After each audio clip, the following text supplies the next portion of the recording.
tinaunang tao nang walang posporo ipinapakita ng isang prehistorikong lalaki na pinagsasama ang dalawang bato na flint bumubulusok ang mga spark habang siya'y nakatuon sa paggawa ng apoy.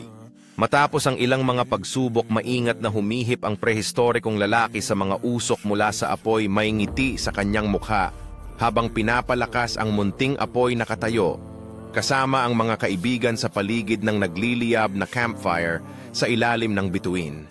Nagtuturo ang prehistorikong lalaki sa mga bata kung paano gumawa ng apoy gamit ang bow drill. Ang mga bata ay nakatuon at ginagaya ang kanyang mga galaw habang ang usok ay umuusok mula sa campfire sa ilalim ng mga bituin habang nagsisimula ng gumalaw ang mga nilalang sa dilim.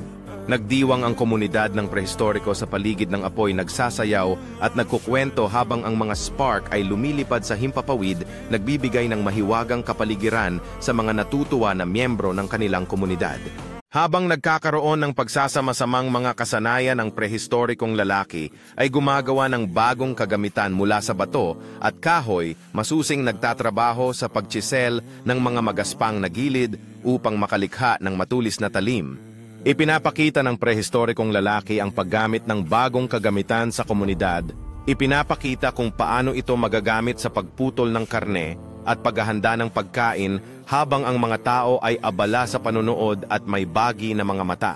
Ang komunidad ng prehistoriko ay nagtipon sa isang bagong estratehiya sa pangangaso masigasig na nag-uusap habang nagtuturo sa mga guhit na nakasulat sa buhangin, nagpapakita ng kanilang sama-samang pagsisikap. Sa pagsikat ng araw, ang mga prehistorikong mga ngaso ay umalis papunta sa gubat. Ang kanilang matitigas na mukha ay nakikita laban sa malambot na liwanag ng umaga habang daladala nila ang mga sibat at mga bagong gawaing kagamitan.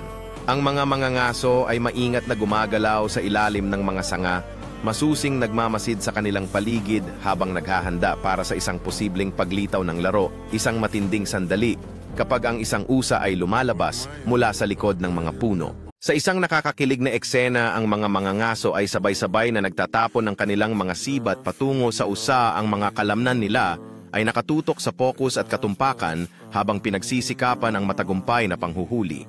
Ang mga ngaso ay nagbabalat ng usa sa tabi ng isang maliit na apoy. Ang kanilang mga mukha ay naliliwanagan ng kumikislap na mga apoy habang nagtutulungan sila, nagbabahagi ng mga kwento at tawanan.